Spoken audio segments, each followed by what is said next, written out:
Hi everyone, welcome to my YouTube channel. I'm Anna. Welcome in another flower making tutorial. So today I will be sharing the tutorial how to make these paper flowers using Lady E dies.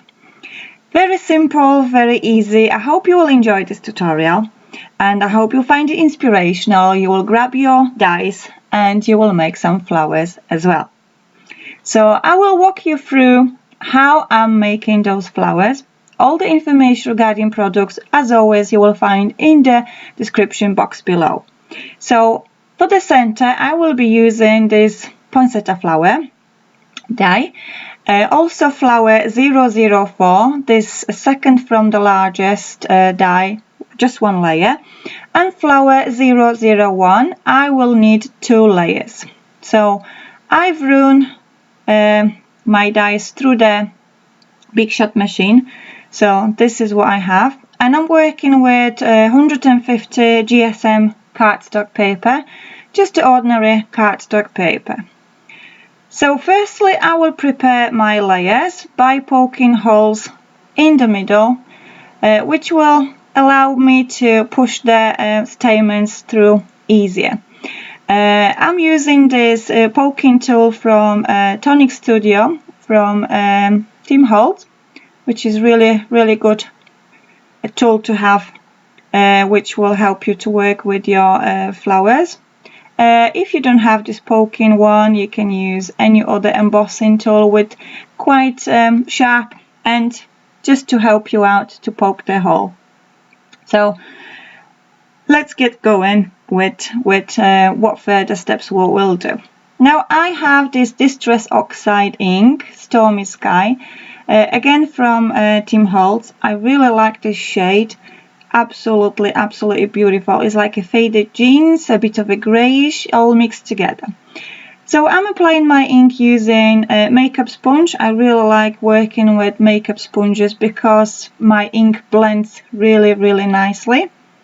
And I'm just applying the ink on 2/3 of my each layer, and you can build the intense of the ink as much as you like. So if you want to make it a bit darker, then you can put 2 or even 3 layers. If you want a bit lighter, just leave 1 layer as it's so. I'm only applying ink on the top layer. I'm not bothered about the other side. Now I will do a bit of a stamping. I have this BoBunny stamp, this script stamp, which I really like, and I will stamp with shadow grey archival ink. The reason I'm going for archival ink because I will be using water later on, so I don't want my stamp to actually fade it down to be watery. I want it to be visible. That's why I went for archival ink. As well, I went for a grey tone because I don't want my stamp to be very harsh, very like standing out. I want to be playing with subtle, delicate look. So with achieving those 2 shades of ink works perfectly fine. So now I'm putting my layers upside down on a just a baby wipe, or you can use kitchen roll or any other paper, and I'm just gently spraying water on those layers. Now I'm waiting a few moments until my paper start absorbing the water, and when that happening, my paper start lifting up. So as you can see, this one is ready to shape. And for these flowers, you don't need any tools other than your fingers. So I'm putting the thumb just right to the end of the petal, and I'm just squashing the edges of the petals through the fingers and slightly twisting like so. So it's very simple, very achievable. Like I said, you don't need much work with working with those flowers. Very easy to get it done. So you're working with each petal individually like so. And that is the first layer done. So moving on, we're doing exactly the same steps on other 2 layers. So gently squashing towards the end of each petal on your thumb, like so, and then twisting. The reason we're using water just to soften our paper, which is allow us to work with the layers a bit easier, and once the paper will dry, the shape what we're creating, it will stay in the position. It will not get deshaped. So that's the hint for you. There we go.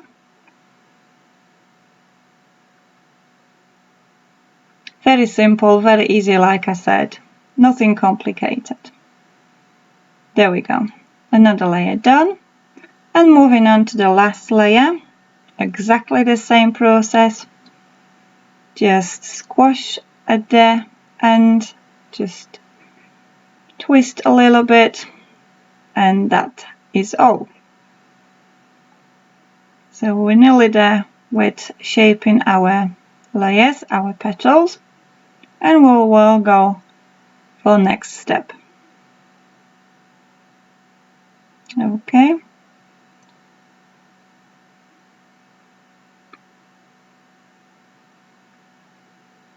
So my layers are ready.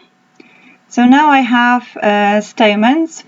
Those stamens available at 14 Craft Bar, which I will link the shop for you in the description box below if you fancy do any shopping. As well, they have some foam mirroring sheets with different colors if you fancy to get them and play and create some flowers. So you will find them in the description box below.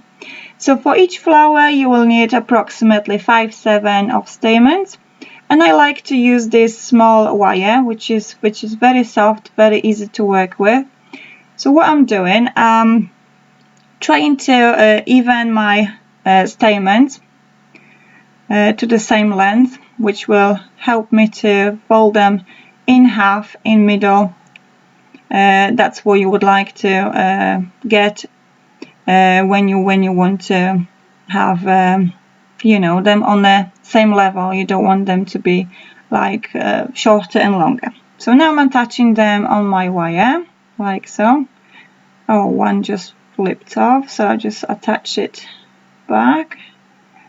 There we go. You stay where you are. And now I take this Poinsettia center and just push it through my stamens like so. There we go. Easy. Now I'm taking my first layer, which is these 4 petals, and I'm putting a dot of a hot glue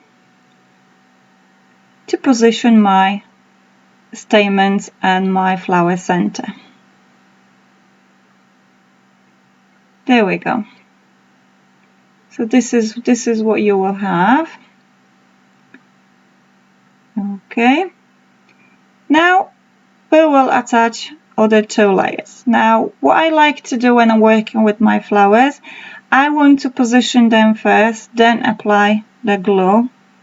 And also when I've actually shaded the color on 2/3 of my layers, I want them colors to stay on the same side. So the other side will be white, as you can see. There we go. So my second layer is attached and my third layer as well.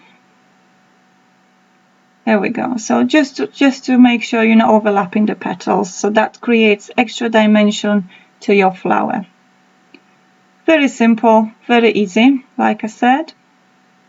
So now what we have to do, we just need to trim off the excess of our stamens and just secure them with a bit of a glue, like so.